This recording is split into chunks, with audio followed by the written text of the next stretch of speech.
Hello and welcome to a fantastic episode of Was That in Good Taste? My name's going to be Chandler Phillips, and I'm going to be one of your hosts. And with me is the other one of your hosts. My name is James Beery. You can call me the Mix Master. You can call me your Soul King. Just don't call him after 10 p.m. on a Thursday. Because I'll be asleep or playing Marvel Rivals. Hi, Chandler. Hey, James, how are we doing today? And hi, the people. Welcome, the people. Hi. Oh, yeah. Before I keep forgetting, make sure you like the podcast. Yeah. Okay? Make sure you comment, or else I'm going to be sad. This week, we're going to be having a grand old time. What are we doing? Well, so what we're doing this week is things are fucked up. Things are kind of crazy. Things are not so groovy in the world. And for the past month, we've been doing our dry January, which last week we aptly renamed a try January, where we're trying various and different non-alcoholic alternatives to spice up your life. And as we're watching the kind of real world decline of the empire that we reside in, there's kind of this sense of imminent doom that's been just latent lately. And fuck, it was it was a tough month to quit drinking. Oh, I tell you man. that much. It's crazy because this month has been so wild, and it's been good that I've not been drinking because I don't. When I drink for comfort, I don't like drink to get sloshed, but I drink to go to sleep. I definitely do habitually drink. Just I'm like I'm stressed. I should be drinking. I should have You know? I should have a drink about I should this. have a beer, Maybe I should drink on it. and I'm glad that I'm not doing that, to be honest. But I need something. So to take the edge off, one might resort to some alternative means of pacification.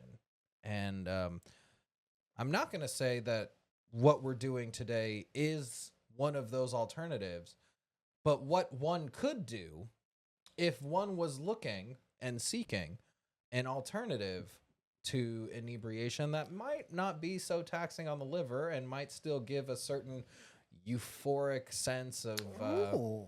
non-sobriety, one might see the uptick in the trend of mushroom therapy or Oh. psilocybin, as Ooh. it's more A little shiitake sip. a little more clinically named.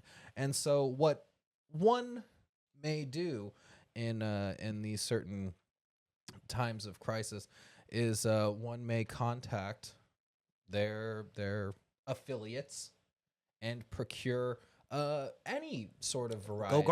Go gardening or go foraging to acquire certain fungi that are actually Quite healthy. Lots healthy. of protein.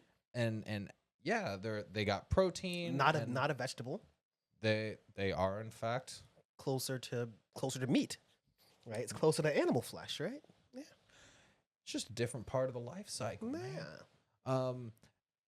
And then what's really happening now is in the mushroom community, not that we're doing it, but We're just talking about it. mushrooms are really having a heyday right now with mushroom chocolates, and you can find powdered supplement capsules.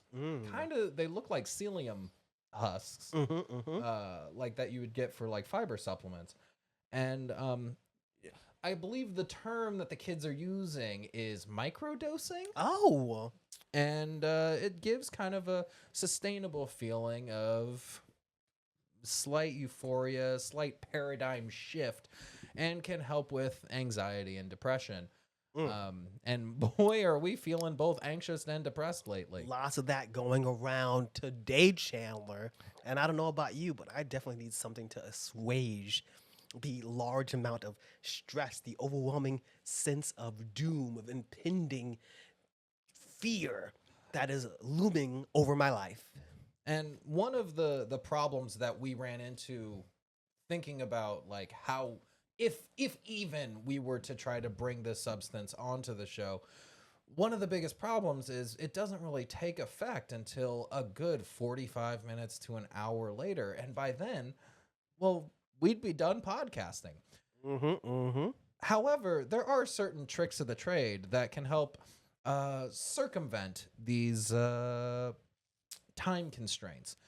One of the interesting things about psilocybin is that psilocybin itself is not psychoactive. However, when your body digests and metabolizes it, it turns it into a substance known as psilocin, or it changes the molecular structure of the thing. And psilocin is the actual psychedelic substance in mushrooms that your body can metabolize, and it has that psychoactive effect. One thing that you can do to catalyze the transference from psilocybin into psilocin is use citric acid. Citric acid will catalyze the what's it called when a molecule changes from the transmutation. Let's use that one. That seems like the word that'll work. You can help catalyze that transmutation, laws of equivalent exchange. I was about to say, okay, Edward Elric, okay. And you can kind of instigate the psychoactive effects to happen a little bit sooner, though quicker. It'll usually be a bit more of a spike and a decline, contrary to if you were to metabolize it all yourself. You would have a gradual ride up and then a more gradual float down. Isn't that the same for MD? MA? I spaced it like that for the auto moderators out there. I actually do not know. Yeah, I believe that's sounds one right. of the things that people eat citrus and they like eat lemons and stuff to help rapidize the feeling. Mhm. Also to help you kind of like get it riding, it going. That's why grapefruiting is so popular. And it just so happens that we are enjoying some delightful herbal lemon tea with vitamin C that has 100% daily value of vitamin C to help support a healthy immune system. Wow, this citric acid based tea is just phenomenal. And I am so glad that we are able to try it on the pod today. James, what are your thoughts, feelings, and opinions on this tea? This tea is very good. This is a bagged tea. British people be afraid. This is the lowest quality tea shavings put in a little pouch from Bigelow. And it's The European Gigolo? and it's what is it? It's vitamin C enhanced lemon. I love lemon. I Bigelow. love lemon. I don't know how, I'm gonna be honest. It says supports 100% daily value of vitamin C, but do you need another extra 100% vitamin C? I don't think so. Hey. Sounds like socialism to me. Vitamin Getting more C, than you need. More like vitamin communism, if you ask me. What do we? James, have you? Sorry. No, go ahead. no. I'm just curious. Have you done mushrooms before? Oh, I have. I hadn't before, but I actually a few years ago when I was still more Wait, concerned. did you just say you hadn't tried mushrooms before you had mushrooms? I hadn't. Yeah. Okay. Anyway, You're like, yeah, and I haven't before that. Sorry. the first time that I had them actually I was with your partner for their birthday, and they wanted to they were like, oh, mushrooms, and I was like, you know what, I'm terrified, but you know what, you're amazing, and I trust you, and also I'm gonna keep. I don't know. I'm like a warrior. I'm like, I'll do it with you. That's so sweet. So of you. we go into Manhattan, and we go to like not the Van Gogh experience, but they had another artist. It's the same company, and Oh, there's yeah, like a room with just like lights, and that didn't really do anything for me. But when I was on the fucking train home, there was this Ooh. woman in front of me who was wearing she was like olive toned with straight hair with a part and a robin blue shirt and like a long dark skirt and glasses. And I was like, she looks like Tina Belcher from Bob's Burgers. And I was like, okay, it's hitting me now, but I'm not bugging. This regular lady looked like. I actually asked That's somebody pretty funny. later, and they were like, "Oh yeah, she did. I was like, thank Is that God. fucking Tina? Is that What fucking Tina the fuck right is there? happening? We went to a I bar. love your work. We went to a bar, and then I was unhinged. I was unhinged. Somebody who we are cool with. That was the first time I met them, and they had a bridge piercing, and I was just off my rocker, and they came up to me, and we introduced each other, and I looked at them, and I was like, "Oh, why'd you do that?" And they said, "To make my parents angry," and I was just like, "I don't know why I asked, but something told me to ask you. Something told me to ask you." And Did they have an ask me kind of vibe? I'm gonna be honest. I think that the psilocybin, psilocybin, I think that might have loosened. You know. And then after that, I did it a few times. The worst time, I would say worst, The worst. is I did it when I went on a trip to Philadelphia, and You You almost know. said to P-Town. we I had a little disagreement, and so emotions were a little That can raised. harsh the vibe. The vibes were harsh, buddy. The vibes were harsh. But did it have a grounding conclusion? It did, but it's interesting because I think that people always talk about like, oh, opens your mind or whatever. If I'm correct, what it does, it's like blocking the receptors in your brain, right? You know, and dopamine is getting upticked, right? Yeah. You know, dopamine is like shooting extra high. You can kind of get euphoria, and I think Your that serotonin receptors serotonin. are activated. that's a dopamine. I meant serotonin. You know, I'm sorry. I'm just looking at yeah. at the thing. It gets you going. It gets your mind going, and it just feels freeing. Interacts with the 5-HT underscore 2A receptor, whatever that receptor is. Huh. That woke receptor. That pick me up receptor. Yeah. So but You know, you had a not fun time. But I've done it a bunch now. I went from doing it not at all to a bunch. to have done it like 15 times. I did a mega dose the last time. A mega dose. Yeah. What is a mega dose? 3.5 grams. Oh wow. That's that whole container over there. What container, James? I mean, what container? I did that, and now since I had done it a few times, it was like fine, and I just felt like I get like this weight on my shoulders, and it was good. I was like alone. I got to relax. I got to vibe. Did you do it via capsule or was it? I did I did the actual mycelium. So you chewed the fungi dick. I made tea, Okay. and then I swallowed it Oh. to make sure I get all the cow dung. Oh, you didn't nosh it. I kind of like the nosh. They taste like they taste like bad sunflower seeds that you're eating straight. But I kind of like it. It helps me kind of know exactly what I'm getting into. I think sometimes your drugs need I'm not going to say like, oh, you need to suffer for your art, but sometimes your drugs need to be a little hard to put down. Otherwise, you'll kind of lose track of your dosage. What drugs? Nature. Hello. Well, like alcohol too. Like, yeah, we talk about like, oh, you say whiskey is smooth, and that's like kind of the least descriptive thing to say. But a smooth whiskey is good for like if you're casually sipping, but you need a little bit of burn to let you know that there is alcohol in there. That's honestly, that's kind of why I don't like super sweet and like desserty coffee drinks.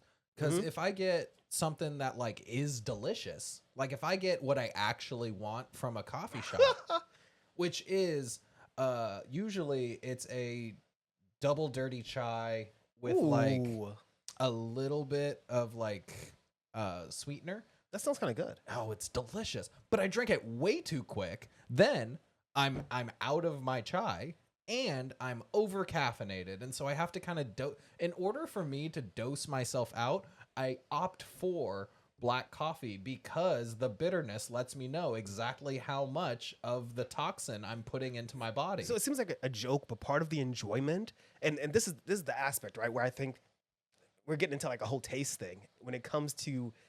Listen, we're coping right now. It's only like this podcast is about taste. When you're tasting things, right? Complex flavors matter. you don't want straight sweet. You think you do, but if you ever had a cake that was too sweet, like literally where it's too much frosting It's and just it too put too much. much sugar inside of the batter, the consistency is good, but it's just saccharine. No, you need the inner cake to be less little- sweet than the outer. Little You rich, need contrast. a little tart, When it a little comes- citrus. Yeah, when it comes to liquor or alcohol, it's not really the burn. It's there's a complex flavor. I read about this before. I can't remember the name of the exact, but the ethanol, the burn, the action, it has flavor, right? And that flavor is very bitter. And if you have an NA beer versus a regular beer, they can be made the same. They could even taste similar, but that the depth that's in the background is usually the bitterness. The funk. Yeah, it's very important. You know what I mean? I agree with that. I think there's something a little fun and funky Exactly. about spice. And about the flavors, the convolution. Can I tell you real quick about it's the same story, but both my favorite and my worst mushroom experience. As long as we're just doing anecdotes right now. Yeah. One time in college, I had gone foraging by myself, and that's not true. I was about to take full credit. I had gone with some friends. I won't name who they are for, legal reasons, but they know who they are. I had gone foraging, and with the help of a de facto expert, identified a out or an invasive species, we'll say, because they weren't native to the area in which we were foraging. There were just some man-made or landscaped elements that allowed for the proliferation of a specific type of mushroom that had a much larger cap to stem ratio. Oh. And some people, some people will say it's kind of known that the caps have more concentrated psilocybin than the stems. I think that's true. Anyway, they were just a very potent variety, and it only took about, I'd say, a gram and a half to kind of feel the same effects as a full eighth of I think it's called like either penis envy or teacher's pet or one of the more popular kind of long stemmy short cap or small cap varieties. And so after we had dehydrated them and made them fit for consumption, I had gone back to college, and one night I put some on a little pepperoni pizza and Man. had myself a nosh, and then sat by the beach, listened to Frank Ocean, and saw some of the most breathtaking visuals that I had ever experienced while on psychedelics, and really had a moment where I appreciated all of the aspects of existence.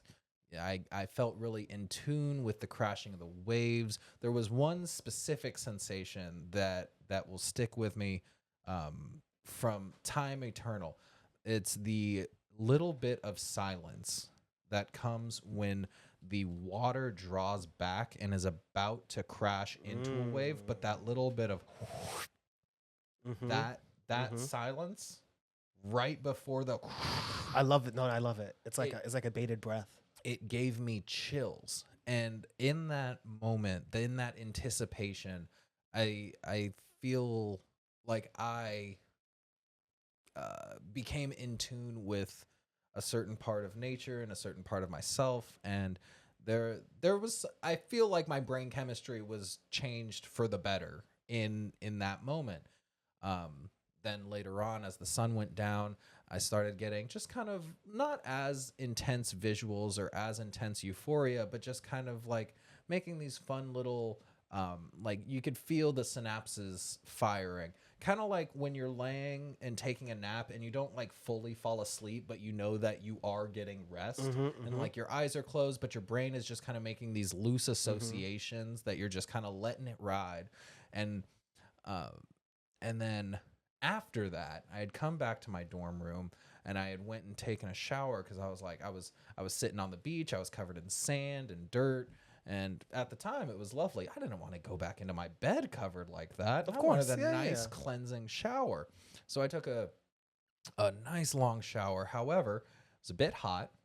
I didn't drink enough water as maybe I should have. Was feeling very dehydrated, and so then I turned off the shower, and as I was stepping out, I felt pretty faint, pretty tunnel vision. So I sat down on the floor of the bathroom in this dormitory, and as I was kind of feeling as if I was about to pass out, Oh no. I I went to lean back, and I threw the back of my head Oh. into a tiled wall Oh. and got a little bit of a split on the back of my head, and it was like enough to where like after I had hit, I was like, "Oh, my ears are ringing." Oh, sobering? It was sobering but not sobered. Mm-hmm. Like I was like, "Oh shit, that was Yeah. not good." It's like, whoa, better not do that again. I might have blocked out a little bit for a sec. Like I That explains a lot. I think I may have concussed myself a teeny tiny bit in that moment. Sat on the floor for like another 10 to 15 minutes, kind of collecting myself. Went back into my dorm room, laid down on the bed, asked my roommate, "Hey, is my scalp bleeding?" And he looks and he's like, "Oh, yeah. Mm. Yeah, it is." And I was like, "Oh, okay, rad. I'm gonna lay here for a while." And he was like, "Yeah, cool. Do you need anything?" And I'm like, "Nope, I'm chilling." He's like, "All right, well, the rest of the floor, the rest of my comrades, we're gonna go out and party. Are you good?" And I say, "Can you just leave on some music or something for me to kind of like listen to have some sort of stimulation while I'm going through this?" Because at this point, my eyes are closed, my head is ringing, and I'm still kind of tripping balls. Like I'm not hallucinating tripping, but I am feeling all of the feelings. Yeah, yeah, yeah. And so he leaves on the Alice in Chains Unplugged album. Oh God. Fantastic album. Fantastic. I was down in a hole. That album, oh my God. Losing my soul. It was I listened to that album easily like 5 times on repeat that night. That was like my one grounding thing while I was trying to not fall asleep, worried that I had a concussion. And I was like, this is wild. This could be it. Don't don't fuck it up. And so it was both at one point such a beautiful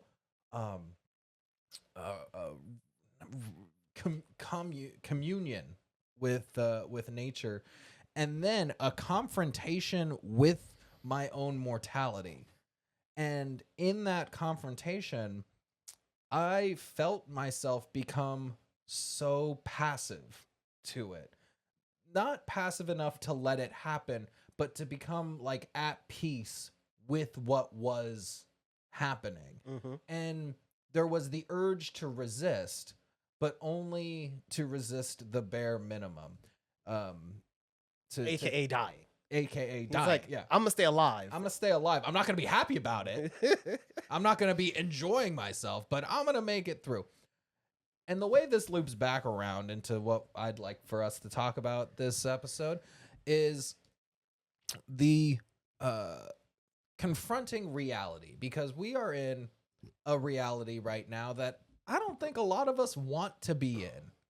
I think a lot of what's going on is kind of it's bad. It's the kind of thing that I think, honestly, a lot of people don't want to reconcile with. You know, just how bad things are right now. And how bleak the future, at least the immediate like next couple months future, is shaping up to be. And I think for the majority of this month, we've kind of been taking this like, well, we'll take it one day at a time, and we'll try to confront this new reality as we're taking it. And it's hard to confront the reality. And usually we would rely on alcohol or anything else to kind of divest from that, to take the break, to be like, you know what, I'm having my cocktail, I'm having a good time, I don't really want to engage with the chaos that is going on around me. Instead, I'm just going to kind of opt out. But now that we've had an entirely sober month, or now that we've had this dry January, we haven't really had the opportunity to opt out from confronting the reality. And it's startling. Software update complete. Confronting reality enabled by default. We got to do it. So, first level of confronting reality. What's been going on, What James? the fuck is going on? What the fuck is going on? There's a whole ICE raids are like locking up people who have been in the country who justly, and people are like, police are harassing innocent civilians, citizens. Everybody's innocent, Everybody. To be fair, Everyone's if you're here, you're a citizen. and then If course you go into a corner store and they charge you tax when you buy something that wasn't on the sticker price, guess what, baby? You're paying taxes. You're a tax-paying citizen. they got people out here talking about, but Obama deported. I'm gonna tell you something. Obama, bad man, deported a lot of people, but people were not running in fear of ICE that much when right now at this particular moment, People are scared. you're not gonna be able to travel. You're gonna need to, first, in order to get on a plane in the country, you're gonna need a real ID. You can only get a real ID with a passport, or if you're a citizen. So that they're limiting inter-country travel, right? They are indiscriminately sweeping the nation, arresting people who've been here for 30 years, people who are citizens of this country by their rules. And that's only one thing. Much less the we can't talk about TikTok, of course, but let's talk about the real shit. Trump trying to pause all federal grants and loans, putting out a memo about it, then rescinding the memo, but actually it turns out that he's still doing it. They just rescinded the memo. Mm-hmm. In Idaho, I believe it's Idaho, right? They passed a bill overturning same-sex marriage Oh. so that they can push it to the Supreme Court, hopefully to overturn that. Uh-huh. That's nice. It's been It's 10 been- days. Yep. It has been It's been 10 days. Okay. And Trump was golfing for some of those days. And in this time, he has, unfortunately for me, I spent a lot of time gabbing about Trump and what he's going to do. And I was like, you guys don't believe me. But the whole time I was thinking to myself, I hope he doesn't do that. I hope. Yeah. But then he did. And then he's Supplanting been doing, everybody in the government. Everybody. rescinding funding to essential things that would otherwise kind of keep, the world livable, hospitable. The NIH, right? It's like everything's paused. All those cancer trials and stuff. If you have cancer and you're in a life-saving trial, guess what? You got an email saying that the trial is on hold. I guess your cancer should wait. Isn't that good? They also, the program where they send PrEP, which effectively keeps people from getting AIDS, right? All over Africa and stuff, which has really helped save like 20 million plus lives. They also stopped that. Yeah. The new White House correspondent is 27. Her husband is 60. She can't spell correspondent. She can't spell correspondent. She's like, I mean, I don't know her, but but she's doing like the whole trad wife thing. She's like getting on stage and lying. A helicopter crashed into a plane, killing 67 people, and the president, the vice president, and the secretary of transportation got on television, and Trump and JD Vance and they all said that it was DEI. Yeah. they're blaming a thing that they caused. Because I mean, there's a hiring freeze because of the whole DEI thing. No traffic controllers. There's so many things, and it's so complicated. And the ones that there are black and disabled, so obviously And- that's why. And it's just like shooting yourself in the foot and then claiming that someone I can't even come up with a dumb enough analogy to describe how dumb the things are happening. And then you go on social media and you see people just lauding and applauding the dumb shit. It's because it hasn't affected them yet. And It's gonna. it's Give it gonna- like 1 week, and it's gonna affect them directly. And if anyone has ever studied history, the exact policies that are being enacted are exactly the types of things that dictators do in order to consolidate authoritarian power. And Elon Musk with the Sig Heil, with Yeah. the Roman salute. and then not even really denying it and just being like, well, it was something else You know why? that was then co-opted by fascists, but it was something else. Do you know why? Do you remember? You don't remember. Oh. You don't remember that almost exactly a year to that day is when he got on Twitter. He said something anti-Semitic, and so everyone was calling him anti-Semitic. So he went with Ben Shapiro to Israel, or was it Portugal? Was it Poland? He went. I think he went to Auschwitz. Mm. He went to Auschwitz with Ben Shapiro to prove how not anti-Semitic he is, and he's so mad about it. You know what's crazy? Is Elon Musk a fucking Nazi? I'm be honest. He may not be. He actually may not be. He just is vindictive. Right? I mean, he's all that stuff, and he is racist or whatever. Yeah. But is he out and about a national socialist? Probably not. And that's actually worse.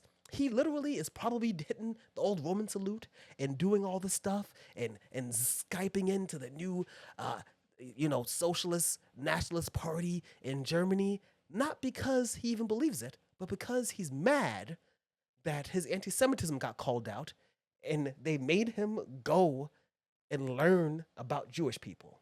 I love his defense of not being anti-Semitic, where he was like, "But I'm pro-Israel. How can I be an anti-Semitic fascist if I'm pro-Israel?" But Pretty easy. But babes, Israel is doing anti-Semitic fascism right now. In fact, they've weaponized the term anti-Semitism in order to justify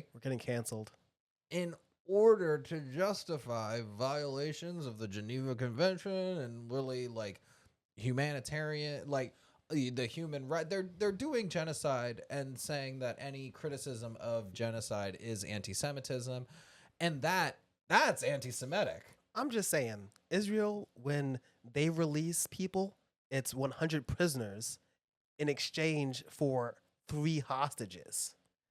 I'm just saying that if you're able to release 1,500 prisoners and the other side has to give you 20 hostages, I don't know. Seems interesting. The numbers there are real off. Sounds like you're the one doing the harvesting of prisoners. Also, are prisoners not just hostages of a state? Yeah, but they say prisoners though. Right. They say right. prisoners. Prisoners of. Well, I guess they call them because they're criminals. Oh, They call them okay. prisoners because they're criminals. Gotcha. Right. But I saw an article. It's like, what they're literally articles about the individual. I'm happy. I'm happy that the hostages held by Hamas get to go home. Yeah. Hello, but you see articles and it's like, these are the 3 hostages released today, and it's like, And they got brand new homes that they get to go home to on the West Bank. you fucking look and it's like oh my God, these they have phones. They're in fucking Gaza going home, and their house is like a beautiful big house. It's like beautiful as fuck, and they go in their beautiful big door, and the whole back of the house is blown out. And they say, This is not my beautiful house. This is not my beautiful wife. What do we do? Same as it ever was. Same What do as we it ever was. do? What do we do? Everything seems so much. It seems so like it's just overwhelming. There's so much happening. What do we do? Have you been seeing and hearing the thing too about Gitmo being reopened so that it could Seeing the thing? Oh, you mean Donald Trump getting on stage and saying that he wants to house like 30,000. If he said 300, that's a lot. But I feel like, but at least Guantanamo Bay has the infrastructure to support 300 people. I might have been pushing it. I might have been but- exaggerating. He might have said 300, but he No, wants no, to no. put. He said thousands. He did, right? Yeah, So yeah. I'm not bugging out. He wants to. You know what's crazy? Because what the thing that I had seen about it was talking about how the facilities at Guantanamo, it's not a huge Yeah. it's not a industrialized prison. It's a government prison, so they're doing it on the cheap.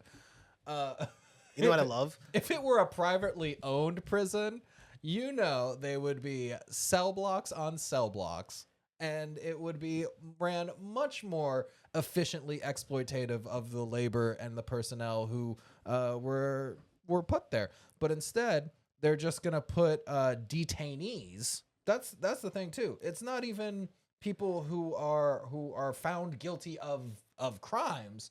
It's just detainees in the thousands in facilities that are not equipped to handle even 1,000 amount of people. And guess what? What? And in 4 years, let's say a Democrat gets into office, and it'll be 2008 all over again. We're gonna close Guantanamo Bay. We're gonna close it because didn't Obama? Wasn't that his promise? That he was gonna yes, it was his promise that he was gonna close Guantanamo Bay. Yep. Now they're gonna open up all these little private prisons, and for the next 16 years, they're gonna be talking about, maybe letting go of these people who were sitting there vibing and chilling. Okay. Yeah.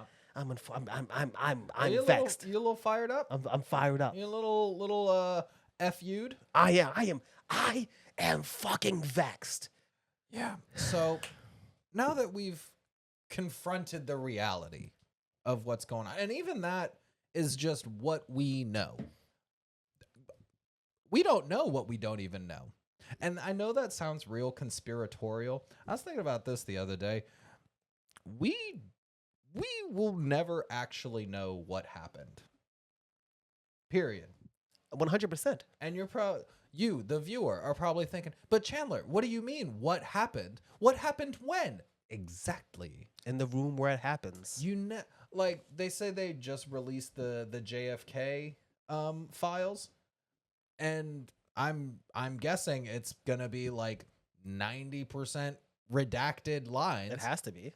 What a fucking cock tease of a file release. Oh, we're unclassifying this stuff. The redaction is keeping it classified. So we got all these things and we're like, oh, we're going to finally know the truth about. We're not going to know the truth. We're just going to have more to speculate about. Yeah. We'll never truly know about what happened with these things. And there can be a pile of government reports and stuff that will detail exactly the narrative that is going to be advised to put forth regarding certain events, whether the election was stolen in either Question term. though. Yeah. I have a real question. What if the people doing it are so inept? What if the people doing it are so inept that they keep getting caught at every turn because they're stupid and they don't know what they're doing? Then their best choice is to just flood the people with misinformation in order to create an amount of static noise of information to distort what could have most likely happened. And it's concerning that we are starting to realize, especially with the popularity of Red Note, just Zhao Hongshu? just exactly. Happy Chinese New Year. Oh yeah. Oh, Happy New Year. Happy Lunar New Year. Yeah, Lunar Year. There you go. We know we've been propagandized Of course, for absolutely. a while. But now we're kind of seeing just the extent of how much we've been force fed. And it's staggering. Like I knew shit was fucked up. You know the feeling I'm feeling right now? It's like when I took my first like introduction to sociology class after listening to like Most Def in high school. And I'm like, see, I knew they were referencing something. I knew that this like this consciousness was referencing some sort of injustice and incongruencies that are happening in the system, but I just couldn't put my finger on it because, you know, I didn't really have the structure of being educated into seeing exactly where the fault lines are. I knew. You knew. But I paid too much attention. Well, you also had the black experience. I hyper pay attention to that stuff. I've been telling people for years. People didn't recognize it, but it's not people's fault because you look at the news, you look at TV, listen to music, you look at media, the people that you follow in the newspapers. Yeah. Right. We live in a country where one of the richest people in the world hit a Sig Heil, hit the Roman salute in front of the presidential dais, the same day of the presidential nomination, at the president's sanctioned event, which is an extension of the inauguration. To be honest, it's just the inauguration. Yeah. Right? And yet they will lie to your face and tell you that it's not happening. And when that happens, people honestly just what's better? Would you rather believe you live in a country where somebody does that and they mean it? Or would you rather live in a country where things are good and he's just being edgy and trying to make a joke? What would you prefer? What kind of country would you prefer to live in? And so people willingly, they let it happen, and now they haven't FIFO'd yet. They're still saying, what? Oh, found out? Yeah. Fucking around and fucking around. Because they're saying it, but they're like, you found. It's like, you don't realize. That's not the find out. The find out hasn't happened yet. We're still fucking around. We thought the find out was going to find out 4 years ago, but we haven't found shit out. We're still fucking around. We took 4 years of fucking around and did nothing. It's so upsetting. And now that we've chewed up a bit of time confronting reality, what's the reality of confrontation look like now? Because we're about to be moving into the find out stage. So what's next? And for the most part, it's looking like the find out stage is that America is going to descend into an authoritarian oligarchy that's descend. Yeah, I mean, it's kind of just like cards are on the table now, but like things are going to get bad with the way civilians are treated by militarized police forces. But I got to do it, though. How do you resist? One, it hasn't happened yet. The find out truly hasn't happened yet, right? And here's an example, is that whilst the memo was pulled back, the Trump freeze was immediately at 5, at the deadline, lawsuits already popped up. There are absolutely things in place and people who are actively on the ground working and fighting and pushing to make sure that you're safe. And you're thinking to yourself, but they're doing this and they're doing that. The reality is that there are a few safeguards, and one of which is that the Constitution is there. They want to follow the Constitution, no matter how much you want to take it down, how much you want to fight it. Do they? Or do they want to just reinterpret the Constitution as distortedly as they please to appease their own gains? It could happen. But it hasn't happened yet, which means you can't doomer it yet. Yeah. Which means you have to organize. And people tell you all the time, do something, organize. You're like, but what the fuck is organizing? I got you. Because I've been preparing for this, and I've been talking about this a lot. I got you. I know what's next, and it's super easy. All right? Uh-huh. It's a few steps. I got them right here, but I know them off the top of my head. Step 1. Step 1. Cut a hole in the box. Step 2. Put your dick in that box. If it's a strap, that counts. Mhm. Okay, anything can go in the box. Anything. Step 1, educate yourself. You have to know what's going on, right? You actually have to know what's going on.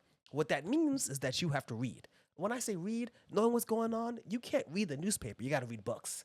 You got to pick up books. You got to read books because that's how you learn about stuff. That's how you recognize and understand. James, can I give you another anecdote Yes. really quick? Yes. So the other day I was bartending an event, and it was a poetry reading event. For the most part, pretty peaceful. However, I'm bartending and no one's really drinking except one dude who is drinking a lot. Like he came up like 4 or 5 times to get just a double of bourbon. And by the 5th time, I kind of saw him like swaying a little bit. He had fallen off the chair a few moments later where they were sitting kind of Allegedly. No, he had fallen off the chair. Allegedly. Because you're not allowed to overserve anybody. You could be in trouble. I don't know. Allegedly. Oh, yeah. I mean, he was fine when he had gotten the initial drink going on. And so then I had noticed like, oh, okay, he's good. He's had enough, and any further overserving or any further drinks would be. I actually had like a kettle of tea that I was about to sub in for bourbon just because like it looked the same. Anyway, and then I saw like he had actually gone up and done a couple poems, but his whole energy just radiated like aggro male hostility kind of toxicity. He even said in one of the poems like, you know, I'm not the kind of guy with eloquence. I'm the kind of guy who will probably get in a fight tonight. And that, you know, I was keeping an eye on him before that. That definitely alerted me to the type of hostility that he was willing to do in an otherwise very peaceful, very community oriented room. And then after his poem, he was kind of socializing in the back room, and I was on guard. I was like, all right, this guy's friends need to kind of hurry up and shuffle and get him out of here.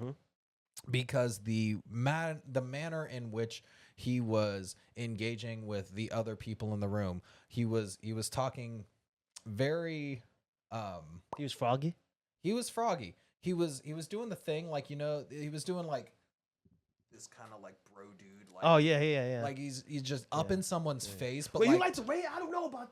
He's like, so I was telling you, I was just like, shut the fuck up. Oh dude. yeah. And you can kind of see the spittle coming off of his face into, and the dude he was talking to, chill guy, but just kind of like letting him. And then anytime the dude would kind of like turn his attention elsewhere, he would grab him and be like kind of pull him back to keep him engaged and locked in.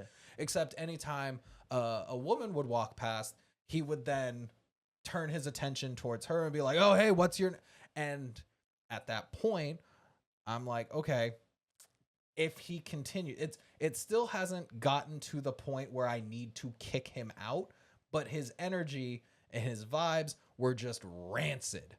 And I was on the edge of confrontation. And for like 40 minutes, I felt my adrenaline and I felt that like that hyper awareness and I wanted to do something, but I worried that doing something would actually instigate or it would what's the word? It would escalate the threat of hostility from this guy. And so instead, the entire time I'm making eye contact with the party that he came with, kind of making those like, hey, get your man kind of eyes. And they had tried a couple times, but he just was not budging. And how do you when you're doing this reading, when you're aware of what's going on, you can see the pieces unfolding in front of you, and you feel your adrenaline. You feel the fight or flight kind of coming in you, and you're like, something needs to happen soon. And if I don't have the jump on controlling this situation, it can get really hostile and violent very quickly. And if I'm not the one kind of suppressing that hostility with more overt hostility, that's also going to escalate. And so now the hyper awareness on my end, I'm worried is going to contribute to the hostility. And at what point do I make it known to the rest of the patrons of the bar that if something happens, this man needs to leave, or we need to collectively resist the hostility of this person? Do you work alone in the bar? I was alone in this bar. I was the sole person. I was the only bartender. There was the person who was hosting the event, but it was a pretty crowded room, and they were all the way at the front. And if something were to pop off, I would be the first line of dealing with it. The problem is entering in. Well, obviously you had no control over it, but entering into or being in that situation by yourself is the problem, right? Because he's like, oh, what decision do I make? What decision do I make? You shouldn't make any decisions by yourself, right? Okay. Making the decisions alone means that, because like if you're too concerned, you might be too restrained, right? If there's too much adrenaline, you might leap before you look, right? And then that would escalate. But if you have people with you, people you can talk about it with, people that you can kind of get together and kind of figure out what you should do, right? Yeah. Or at least having people around you that you can trust, so that when things start to happen, you have somebody to lean on, somebody who's also watching, right? Would your adrenaline have been as high maybe if there were some other people there that you knew and that you trusted? Well, so I will say I did take comfort and solace when I was talking to some of the other people who were also watching this same situation unfold, and one of the more mask presenting individuals was like, "Hey, if something goes down, I got you." And so it sounds to me like with this kind of fear that comes with being hyper aware of the threatening situation that you're in, community is the best way to disperse the fear and adrenaline and find comfort and security in moving forward, whether actions need to be taken or whether proactive actions need to happen or defensive actions need to happen. But it sounds like your best advice is to then seek and build community.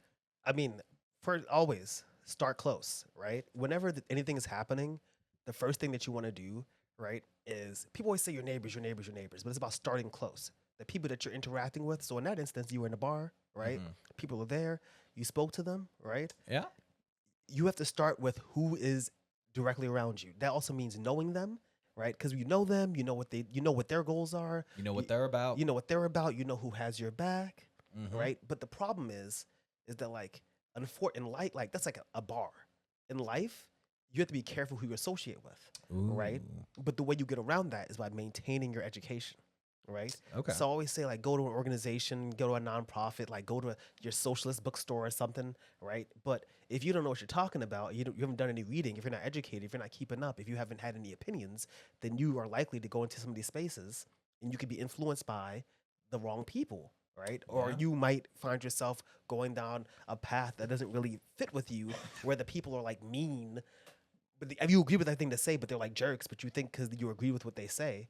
But being educated, right, means that you're able to like, you're starting close means people near you, but like that don't mean everybody. And you know what I mean? And the education does help inform how you navigate those spaces, those interactions, and those relationships.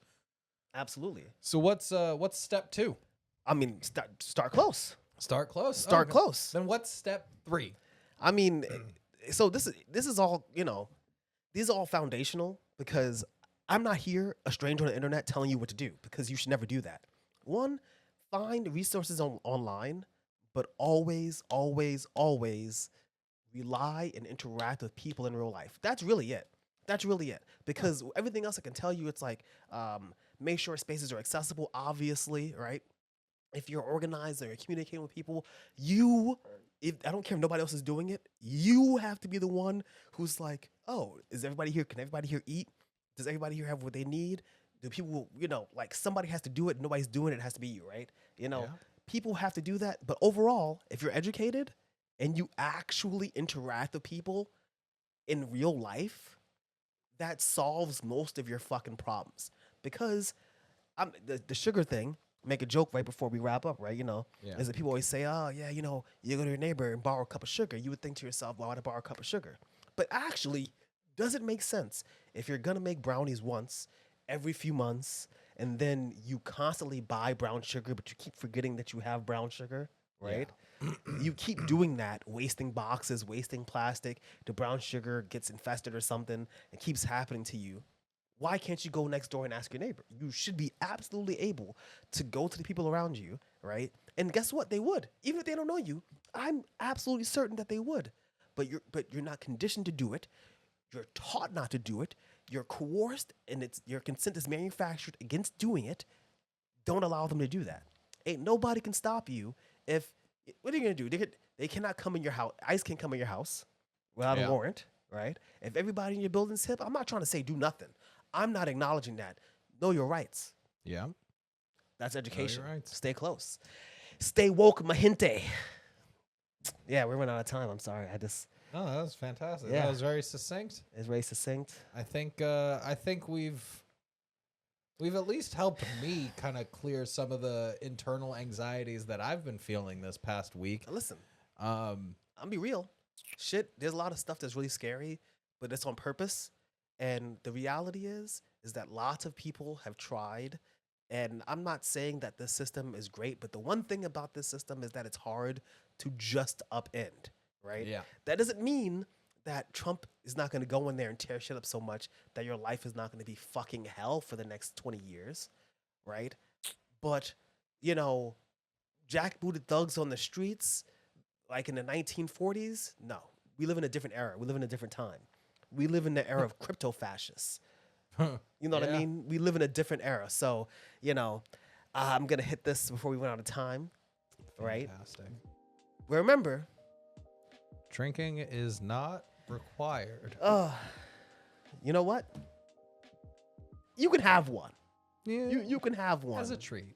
This is the You can last have episode one. of our dry January. We've tried a lot of things this January, and thank you guys for sticking with us. Try liking, try commenting, try subscribing, try following us on TikTok at Was That in Good Taste, on Instagram, Was That in Good Taste, on Threads, and on Facebook at Oh, we're on Was Threads That in now? Good Taste. That's right. Sick. Posting every day on TikTok full episodes from the past catalog, as well as clips on every social media platform, including on this one, YouTube, especially Spotify. Spotify, you can't do that. My name is James. I want to thank you. And I'm Chandler, and I want to hug you.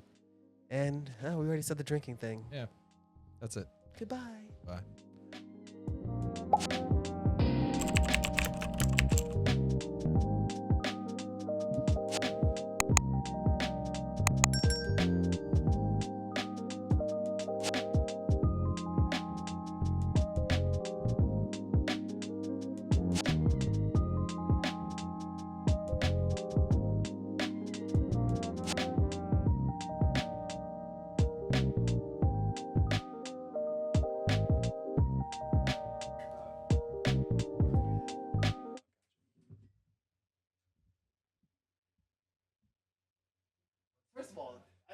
First of all, did you notice? I fucking love using